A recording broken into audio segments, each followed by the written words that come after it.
For a thanatophobic, they're kind of living their future deaths over and over in their mind, or what they think their future death's going to be, and that's kind of traumatic. There are no official figures on the number of people who live with the fear of dying. Suicide is the last bit of control you have, isn't it? To end pain. To end pain.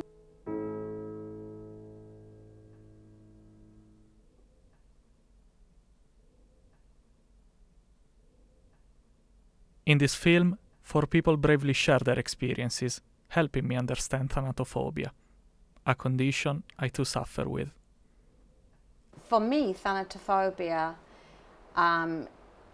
was, because I consider myself to be recovered from it now, but what it was initially was fear of non-existence, fear of life going on without me. That notion of ceasing to exist causes like severe symptoms in some people, or it develops over your life, because for me and for a lot of people we start very young and because it goes unnoticed or we don't talk about it so much, it just builds up, and it's when you get to these like sort of panic symptoms and extreme anxiety, OCD, agoraphobia, that's when it is a phobia, you know, when it sort of has all those other symptoms linked to it, yeah. They think it's a bigger phobia than it is, so they'll be like, oh, well, are you frightened of hospitals? No. Are you frightened of being poorly? No. You're frightened of losing a pet? Well, no, it'd be awful. I'm not frightened of it. I don't want it to be diluted into the generalised anxiety disorder kind of thing. When did you first start to having symptoms of thanatophobia? I must have been maybe around 6. I remember being scared to go to sleep in case I didn't wake up, and I remember like having conversations before I'd go to bed to my parents, like, oh, you know, you have to like really try and wake me up. If I'd kind of like had this fear that I would go to sleep and not wake up, and people would just assume that I died, and nobody would try and, I don't know what I thought. They would just be like, oh, you know, she's not woken up, oh, she's died. And I remember having those conversations, like, you really have to try and wake me up. Yeah, I think I was around 7. Yeah, 7 years old. I remember because we were watching Pirates of the Caribbean, and all of a sudden I saw a scene where it's like lots of skulls on the cave, and then that's when it just clicked, and I was like, wait, those are people. And I was like, wait, I'm going to die. And I just sort of went to my dad and I started crying, and I was like, oh, I don't want to die, and that's how it began, yeah. I have a memory of being about 20, and I was walking home from art college on a beautiful day. It was sunny, and I was walking alongside this park, and it was gorgeous, and then all of a sudden this thought of death came into my mind, and it was just like the whole world came crashing down. So I would have lots of compulsive behaviors to sort of have the control over a lot of situations, a lot to do with cleanliness and things like that. I've got to do everything just so. And then if I've done it, I know that it's done, and it's done to the way that I like it. If I leave it to somebody else to do it, it might not be done quite right. So that's quite triggering. Depressive episodes will come, again, I don't know, 2 or 3 times a year, and they will last for months. Like thinking about it all the time, all day, and I wouldn't be able to do anything else because I would just be looking online, trying to work out, you know, well, what does this religion believe? What does this religion believe? What does somebody who's atheist, what do they think happens? And it would just be constant researching all day to try and make myself feel better. I will have to like take breaks. So I had to take a break from my master's because I needed like 4 months off to sort of recover, and again I had to like leave jobs, so it really affected like my social life and my career life and whatnot. And obviously it does put a strain on our relationship as well, so even though my partner has always been very supportive, but it does put strain on it, because like for 4 months at a time I wouldn't be able to really connect with him much, and like have fun with him. Like will always be like depressed, and at home he will have to like feed me because I wouldn't eat otherwise. It's present every single day. Before I've even got to the kitchen to make a cup of coffee, something to do with death anxiety will wash over my, I feel good this morning. Oh, isn't the sun out? You're going to die. This coffee's nice. A bit more cream in it. It's lovely. You're going to die. It's curry night tonight. We're going to have a takeaway, but you're going to die. Oh, it's 5 days until I go on holiday, which will be brilliant, but you do die. Thousands of times a day. It's in my thoughts. And then I go to bed at night and I pray to go to sleep quickly.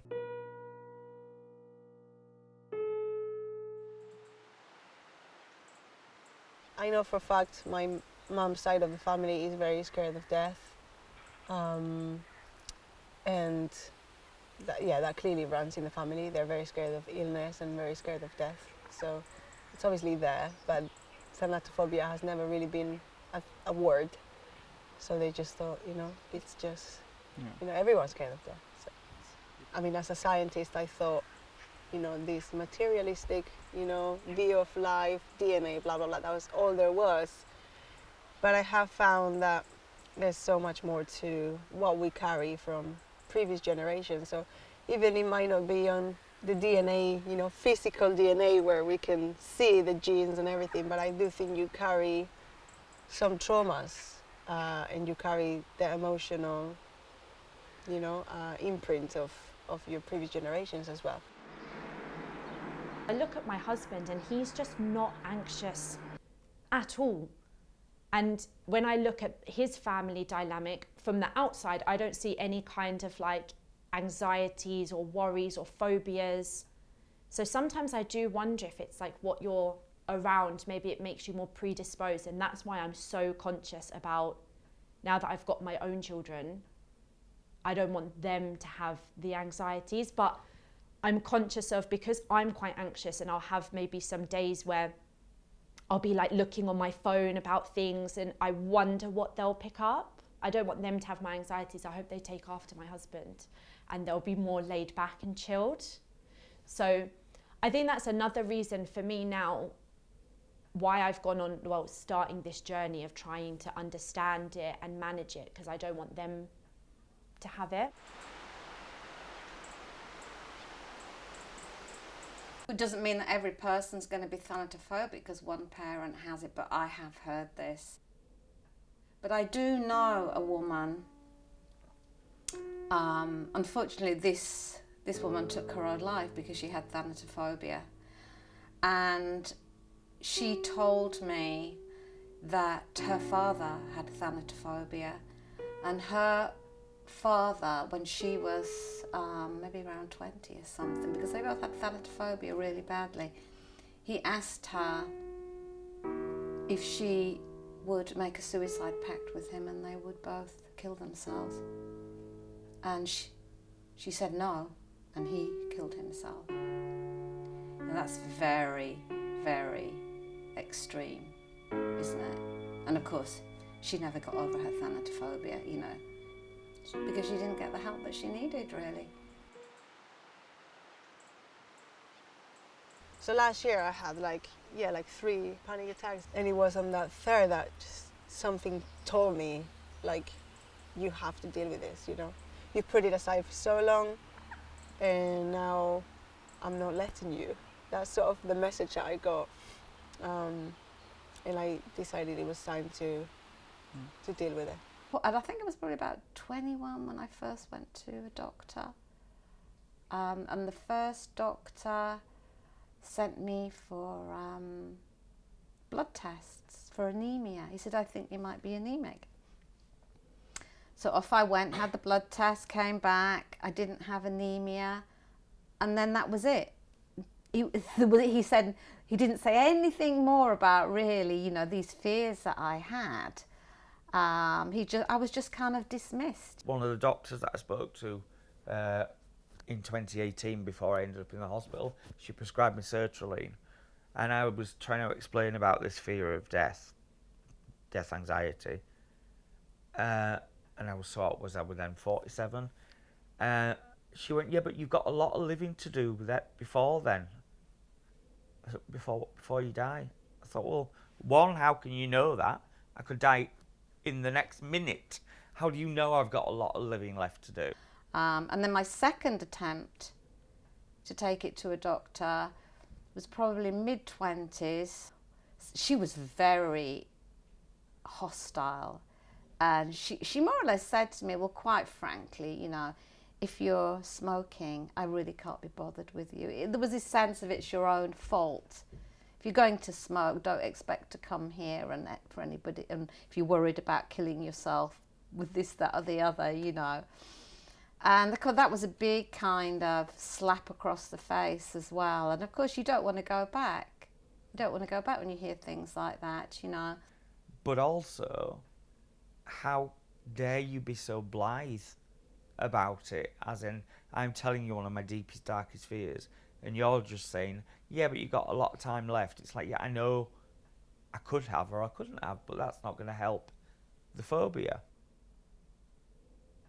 If you're going to have any kind of life, you have to find a way of coping. And for me, for many years, that was by drinking a lot of wine. Because for me, I always use medication, and medication can be a really useful tool. But for me, it was a way of masking the symptoms. So I could never really look into it, because if I took a pill and it made me feel better, then I really had no reason to look into it. I joined a women's group, and I got very interested in personal development and self-help, really. You know, it was kind of a big thing at that time. I ended up on a psychiatric ward for 2 weeks in December, and they put me on more antidepressants, and it helped as far as bringing down the anxiety levels a little, but what I try to explain to people is it's not depression. I'm not depressed. In some ways, I'm the opposite. I'm happy, but because I'm happy, I've got something that's going to make me unhappy. So last year is when I decided I'm not going to take any medication. I got off all of my medication and cope with it with other mechanisms, so like visualization techniques, breathing exercises, meditation, mindfulness. Because most people, thanatophobics, are suffering from panic attacks, they have to, working with the mind isn't enough, because panic attacks happen in the body and they're intense and they're very, very powerful. So I think working with the body is extremely important to balance these two things, and the mind and the mindfulness. I was 30 years old. I actually found a doctor it was through a register in a kind of alternative paper. That was when I got some help, because she listened to me. She heard me. She was the first person. She was the first professional person to actually hear what I was saying. And I just remember sitting in her surgery and just crying my eyes out. You know, even now it makes me feel quite emotional. That was really important for me, realising that, okay, it's just a little part of you. It's not the whole of you. That doesn't define you. You've still got everything else going on that you're doing, and that's just a little part of you. And I've just come to accept that that is a little part of me, and that is just, it's a part of me, and it may be there forever, and it might not be, but it's just like one small part. It's not the whole part.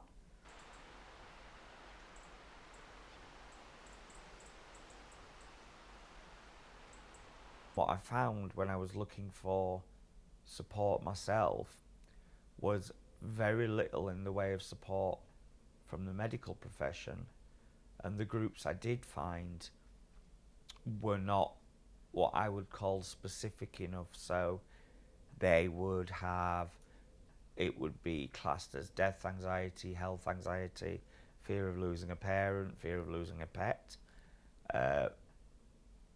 and all sorts of weird and wonderful things in between, but not necessarily helpful for thanatophobia. What I wanted was a group where it was specific, like really specific, because death anxiety is really specific.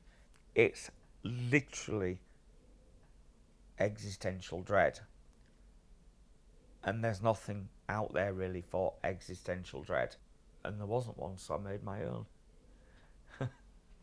So this is my group that I started, Dad's Death Anxiety Discussion and Support, Thanatophobia.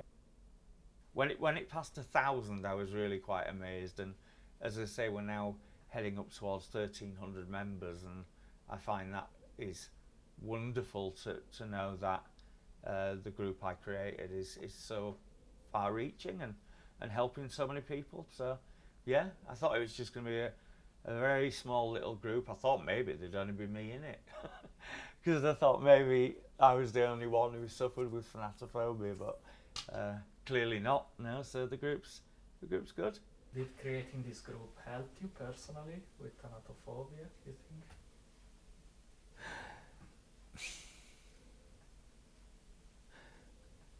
I would say it hasn't done anything to diminish my fear, because it's a solitary, each person's journey with thanatophobia is a solitary walk, and so I've got a lot of people walking with me, and members of the group have a lot of people walking with them. So from a point of view of not feeling alone anymore, then it's helped. Do you take pride in it? Yeah, oh, absolutely. I mean, it's doing something positive out of something negative, and that's always a good thing. So I think all of the 40 years of my life that I've suffered on and off with thanatophobia, this is the first time that I actually did something myself and created something, and yeah, I'm really proud, because I think it's a good, solid, friendly, helpful group. More recently, we have seen a massive increase in conversations around death and dying. In fact, we have Dying Awareness Week now, which is the first week of May. And so this has been really, really helpful. As I was recovering, I started volunteering with suicidal people. And I think that was good, because my mother was suicidal when I was growing up as well. So I feel kind of I've been healing parts of my past in a way, understanding these different aspects of things that happened in my life. And then I started training to be an end-of-life doula, to work with dying people. And I knew as soon as I heard about that role, there was a new role, I knew as soon as I heard about it that I was going to do it. And so I started doing that, and around that time I started, the Death Cafe movement had started, and I started going to death cafes, and then eventually started running my own death cafe, which has been going for 6 years now. And then as we got more people, I thought, okay, let's do this as a separate event on its own. And so I called it a Thanatophobia Cafe. And we started doing it as a separate event. Been in about 2 years now, so it's once a month. And then that was going well, and we kind of got a core group now. And these people are clearly very, very committed to recovering from thanatophobia. You know, they're doing whatever they can, you know, and so they find it a helpful space. And they kind of know each other a little bit, which is also really good, you know, because where do you find that?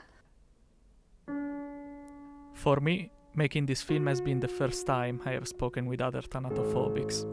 If I had found the right person like I did last year, then I would have been able to achieve this a lot earlier and maybe not waste some of my years being so, scared of everything and not taking risks. I mean, if people are taking their own lives because they're so frightened of dying, they don't get any help to allay those fears or just bring down the tension levels. I mean, I personally know someone who committed suicide because of this phobia, so it does have a huge impact on people. That might not have been the case had a medical professional sidestepped their own insecurity or their own discomfort and got past that to look at the actual phobia that's going on here. It's just a phobia like any other, so I just would like it to be that people just feel like they can talk about it more. And of course we need thanatophobics to become therapists. I mean, that would be to specialise in thanatophobia, and I think the sooner that happens the better, because they are the ones that really know. It has taken me 10 years to openly talk about my thanatophobia, but non-sufferers still struggle to really understand it. Learn about it yourself, learn about death. Do you feel uncomfortable to talk about it? Why? There needs to be more education, I think, and more understanding of what it is and how to deal with it. And if somebody's gathered the courage to come and talk to you about it, at least hear them out and try and understand, even if it's not something you can properly relate to. Death is something that's going to happen to all of us, and so we need to be there for each other. Just hearing about it or asking a question or, why do you feel like that, or when did it start? Just, I think, being interested and letting that person have the conversation. Don't wait to think about death and your own death until you're on your deathbed, because as one wise monk said, when you want to go to the loo, it's too late to build the latrine.